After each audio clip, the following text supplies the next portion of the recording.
संविदा विधि अर्थात भारतीय संविदा अधिनियम 1872 संविदा पर केंद्रित मुख्य केंद्रीय विधि है, जो कि 2 पार्ट में बढ़ती है।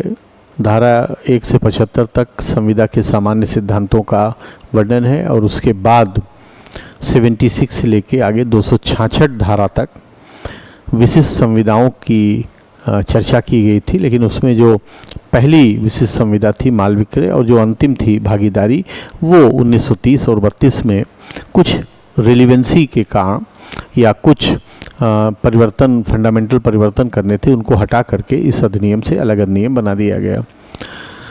तो अब जो करंट स्टेटस है वो ये है कि क्षतिपूर्ति और प्रत्याभूति की संविदा, उपनिधान और गिरवी रूपी उपनिधान की संविदा और अभिकरण की संविदा ही एक विशिष्ट संविदाओं के रूप में इस संहिता का भाग बनी है। विशिष्ट संविदा का मतलब ये है कि ये बेसिक रूप से तो संविदा होती है, लेकिन इसमें कुछ विशेष लक्षण होते हैं जो इसको सामान्य संविदा से अलग कर देते हैं। संविदा की परिभाषा के अनुसार 2H के अनुसार वह करार जो परिवर्तनीय होता है उसे संविदा कहते हैं, और जो परिवर्तनीयता है उसके एलिमेंट्स धारा 10 में बताए गए हैं कि सक्षम पक्षकार हो, सहमति स्वतंत्र हो, विधिपूर्ण उद्देश्य और प्रतिफल हो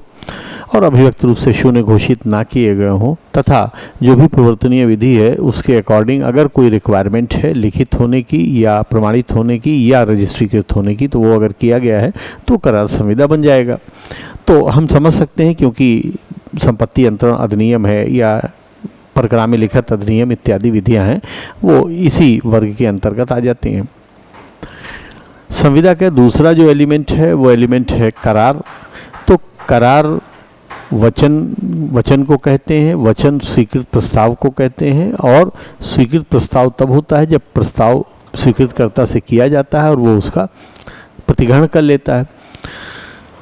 ये जो सीक्वेंस है ये 2A से लेकर के 2E तक फ्लो करता है और फिर 2H में परिवर्तनीयता आकर के वही संबंध संविदा बन जाता है। जब ये परिवर्तनीयता नहीं रहती तब यही संबंध करार के रूप में शून्य करार होता है, और जब ये संविदा सिर्फ एक व्यक्ति, एक पक्षकार या कुछ पक्षकारों के विकल्प पर परिवर्तनीय होती तो इसे शून्य करणीय संविदा कहते हैं, जो परिभाषा खंड के 2J में दिया गया। इसी के साथ साथ एक यूनिक कंसेप्ट और भी है कि जो संविदा के शून्य हो जाने का कंसेप्ट है, यानी जब वो वचन का निर्माण होता है तब वो परिवर्तनीय होता है, लेकिन बाद में किसी परिस्थिति के कारण वो परिवर्तनीय नहीं रह जाता है। इसी के साथ साथ ये बात भी ध्यान में रखना होगा कि जैसे ही वचन बनता है और करार परिवर्तनीय होकर के सामने आता है, दोनों पक्षकारों का अपने अपने वचनों के पालन का दायित्व तो बन जाता है धारा 37 में, और अगर इस वचन का पालन नहीं किया जाता तो उस संविदा को भंग माना जाता है, जिसके लिए प्रतिकर का दायित्व निर्वहन करना पड़ता है।